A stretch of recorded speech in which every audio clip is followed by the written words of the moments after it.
Good morning সবাইকে। আবারও স্বাগত জানাচ্ছি কনসেপ্ট ক্লাসেসে। আজকে যে টপিকটা সম্পর্কে আলোচনা করব সেটা হলো গিয়ে আমাদের যে ক্রেনিয়াল নার্ভস বা শোষণ, যেটাকে আমরা করোটি স্নায়ু বলি। আমরা জানি আমাদের 12 জোড়া করোটি স্নায়ু আছে। এই করোটি স্নায়ুগুলা 12 জোড়া বা 12 পেয়ার্স সংখ্যায় হয়, মানে 24টা। এর মধ্যে আমরা নামগুলো অনেক সময় পড়েছি বা শুনেছি। অলফ্যাক্টরি, অপটিক, বাংলাগুলা লেখা আছে। অলফ্যাক্টরি যেটা আছে এটা ঘ্রাণ সম্পর্কিত সংবেদন। অপটিক যেটা আছে এটা দৃষ্টি সংবেদনে সাহায্য করে, দর্শনে। অকুলোমোটর চোখের নাড়াচাড়া নিয়ন্ত্রণকারী নার্ভ। ট্রক্লিয়ার নার্ভ চোখের পেশি নিয়ন্ত্রিত করে। ট্রাইজেমিনাল নার্ভ যেটা আছে সেটা হলো গিয়ে মুখমণ্ডলে অনুভূতি ও জীবাণু। অ্যাবডুসেন্স নার্ভ যেটা আছে সেটা হলো চোখের নাড়াচাড়া, ঠিক আছে। তারপর হলো কি যেটা হলো চোখের, আমরা বলছি পেশির মুভমেন্ট। ফেসিয়াল নার্ভ মুখের অভিব্যক্তি এবং স্বাদ। ভেস্টিবুলার কক্লিয়ার যেটা সেটা হলো শ্রবণ এবং ভারসাম্যতা নিয়ন্ত্রণ করে। গ্লোসোফেরেঞ্জিয়াল নার্ভ যেটা সেটা হলো গিয়ে গলা ও জিহ্বা সংক্রান্ত যে মুভমেন্ট আছে সেটা নিয়ন্ত্রণ করে এবং সংবেদনশীলতা।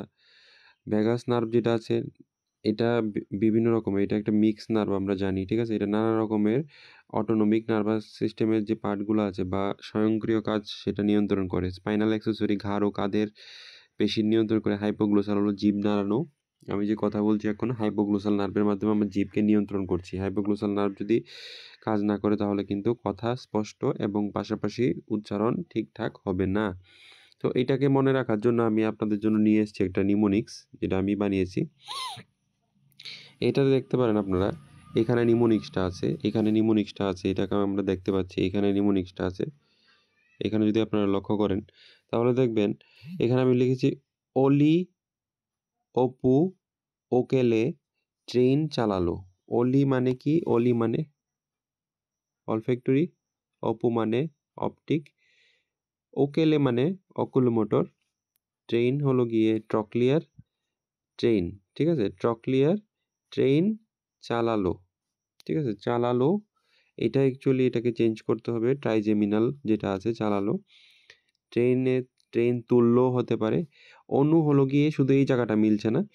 অনু চালালোকে আপনারা তুল্য দিয়ে কোনো একটা ওয়ার্ড দিয়ে চেঞ্জ করতে পারেন। অনু হলো গিয়ে অ্যাবডুসেন্স নার্ভ। ফাল্গুনি হলো গিয়ে অনু ফাল্গুনি বাড়িতে গিয়ে ভারী সাইকেল চালালো, ঠিক আছে।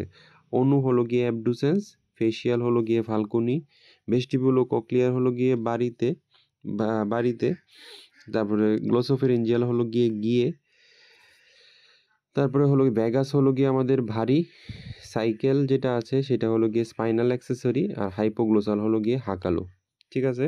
অপু, অলি, ওকেলে, ট্রেন তুললো, আমরা চালানো না বলে তুললো লিখবো। অনু ফাল্গুনি বাড়িতে গিয়ে ভারী সাইকেল হাঁকালো, ঠিক আছে। এটা একটা সিম্পল নিমোনিক্স ছিল যাতে করে আপনারা নামগুলো সিকোয়েন্সিয়ালি, কিন্তু এই সিকোয়েন্সেই কিন্তু আপনারা 1 নাম্বার 2 নাম্বার আপনাদের যখন প্রশ্ন আসবে যে 10 নাম্বার স্নায়ুর নাম কি, করোটি স্নায়ুর নাম, তখন আপনারা চোখ বন্ধ করে বলতে পারবেন নিমোনিক্সটা লিখে ফেললে একবার, যে এটা ছিল 10 নাম্বারটা ছিল ভারী, মানে হলো গিয়ে ভ্যাগাস, ঠিক।